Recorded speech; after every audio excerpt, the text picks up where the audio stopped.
Friends, I am Dr. Deepak Tanwar, Department of Quality and Systems. Today we are here for the session on quality. Let's start with the national and international accreditations achieved by Artemis Hospital in the past years. First one is the international accreditation by GCI, followed by NABH accreditation for hospitals, nursing services, blood bank and ethics committee. Our lab is NABL certified and operation theatre is certified with the Green Notice standards. For the security and management of data, we are certified with Intertek ISO 27001 certificate. So the question is how these accreditations are being achieved by setting of various quality norms, implementation of quality and patient safety standards, infection, prevention and control practices. Quality is defined as the degree of adherence to pre-established criteria or standards. So what are the standards by which the quality in healthcare can be achieved? Standards are defined as any statement which defines the structure and process that must be in place to enhance quality care. As in healthcare system, we are following the standards laid by JCI and NABH to achieve a quality clinical care and patient safety. JCI is the international arm of the Joint Commission International and NABH is a domestic accreditation board of Quality Council of India.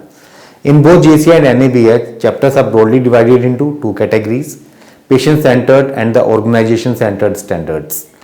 Patient-centered chapters explain the journey of a patient to access quality clinical care at different levels in a healthcare facility.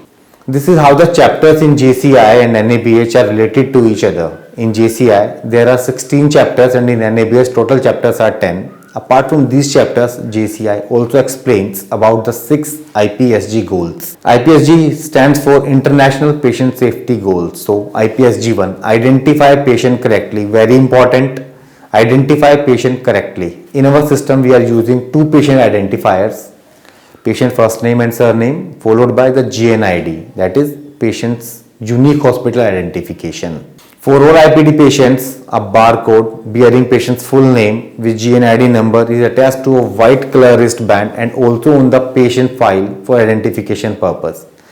For further identification of patients, the different color coding wristbands are being used in the system. Colors of safety, that is patient identification. As I said, for all IPD patients, we are using white color band. Red band is used for the allergic patients. Orange is used for the vulnerable patient. Vulnerable patients stands between the age less than 12 years and more than 65 years. Blue color band is used for the newborn baby boys and the pink color band used for the newborn baby girls. Few important examples when patient identification is most important: before consultation, before administration of any medicine and blood products, before nursing assessment, before procedures, before any diagnostic test and serving a diet, etc. IPSG 2, improve effective communication. Effective communication is the key to avoid any errors in any system, and also in many surveys related to healthcare it is noticed that the poor communication leads to the errors. So for improving communication between our healthcare workers, we strongly emphasize on how to receive a verbal order, reporting of critical values, handover among doctor and the nursing staff. Verbal orders can be communicated only between the doctors and during the emergency of life-threatening situations like code blue or while doing a procedure in OT or a cath lab. Clinical test results are those results which can be life-threatening and need to be informed to treating physician as soon as possible. Critical test and test results have been defined for the neurodiagnostic, point of care testing, lab investigations and radiology. Handover process can be better communicated with the help of transfer forms, IS bar and the consultant leaves. IPSG 3, improve safety of high alert medications. What are these high alert medications? High alert medications can be defined as those drugs which have potential risk for adverse events whenever there is an error. High alert medications include the higher risk medications, LASA drugs, narcotic drugs and the concentrated electrolytes. What is the process for high alert medication? We can improve the safety of high alert medication by implementing the processes for prescribing of medications in MAR sheet, preparation of drugs in biosafety cabinet or medical rooms, storage in a key and lock system, double check before dispensing, cross verification before administration of medicines. Color of safety, the high alert medications. All high alert medication in our system are marked with a red dot. IPSG 4, ensure correct site, correct procedure, correct patient surgery. We should ensure IPSG-4 before the patient wheeled into the OT. For what? For that we have two sets of checks. Correct surgical site marking, which is being done by the surgeon or his team members. Pre-operative checklist to be filled in pre-operative area, and surgical timeout is carried out. Surgical safety checklist WHO. Also, when the patient wheeled into the operation theatre, surgical safety checklist as per the WHO guidelines is followed, which again ensures IPSG-4. IPSG-5, reduce risk of healthcare associated infection. Very important practice for all the healthcare workers. To ensure IPSG-5, alcohol based hand rub and washing of hands with soap and water to be appropriately done. 5 moments of hand hygiene to be followed by all healthcare staff who are working in direct care of patients. IPSG-6, reducing the patient harm from patient fall. For reducing the patient fall, nursing assessment to be done at different levels of patient care with the help of assessment scales like Morse fall risk assessment for adults and Humpty Dumpty scale for pediatrics age group, followed by the interventions like use of safety belt, bedside rails, keeping bed at the lowest height, cold baths within the patient reach, educate the patient and attendant about the risk of falls. Consent. For better education of a patient and understanding with the healthcare providers, various consents by different departments are being used at different levels of care. Consent is defined as a willingness of a patient to undergo examination, procedure or treatment by a healthcare provider. Informed consent. Informed consent is a type of consent in which the healthcare provider has a duty to inform his or her patient about the procedure, its potential risks and benefits, alternative procedures to enable the patient to take an informed decision of his or her health care. In India, the legal age for the informed consent is 18 years and unapproved abbreviations like CAG, PTCA and other short forms used in the medical terminologies like LSAs not to be followed in the consent forms. Who should obtain the informed consent? Doctor who is performing or any other doctor, the part of the surgical team can obtain the informed consent. Who is authorized to give the consents? For the adult unconscious patient, spouse, adult children of the patient, parents of the patient or other next to kin or like grandparents can give the consent. For the pediatric age group, for the consent the pediatric age group is less than 18 years. So only the parent or the legal guardian can give the consents. Whenever there is no family member with the patient, in such situation medical superintendent or the doctor performing the procedure can give the consent. Apart from that, during the emergency care involving life or the life-threatening situations, the operating doctor and the one more doctor can give the consent to continue the procedures. Unapproved abbreviations.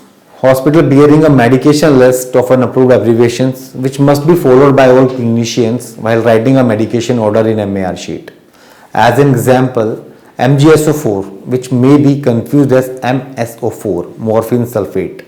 Apart from that, all known medication orders to be mentioned only in the progress notes, not in the MAR sheet.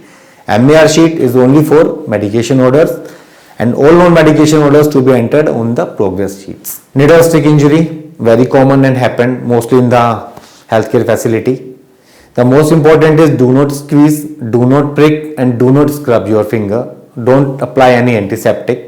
What you have to do is wash it under the running water, report it to the ICN, infection control nurse and rush to the ER department, that is emergency department.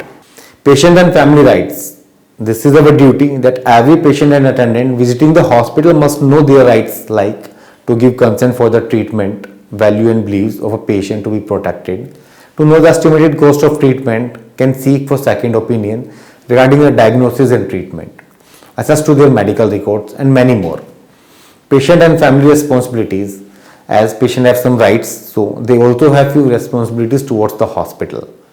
To provide the complete information regarding their identity and medical condition, respect the privacy of others and hospital property, non-smoking zone. As you all know, hospital is a non-smoking zone. So the attendants and the family, the patients and the family, they should follow all the hospital's rules and regulations, follow the hospital's visiting hours. Patient and family education, also known as PFE, to ensure patient and family education at right time, a PFE form, that is patient and family education form is being used by the different departments in the hospital to educate the patient at different levels, right from admission to discharge of patient in the form of consent forms, care plan, financial counseling, in the language they understand. This helps the patient and families to actively participate in their healthcare decisions. Hospital codes for managing medical and non-medical emergencies like cardiac arrest, fire, violence, disaster management. Different class safety codes are endorsed in the system. For reporting of these safety codes, 555 to be dialed by the person who is informing about the codes, followed by the specific location where the incident happened. Hospital codes. Code blue is for cardiac arrest, code red is for fire emergencies, code yellow for disaster management, code pink is for child abduction, code violet for the violence, code black for the bomb threat. Code red, for each and every code we have an emergency number, that is 555 on which the emergency is code to be informed. Incident reporting. Incident reporting is defined as the reporting of any inconsistent event in the process of patient care with the desired patient outcome. Process for incident reporting we are having in our system is, whenever an incident happened, the concerned department will fill the incident form and further RCA will be done along with HOD and other senior staff.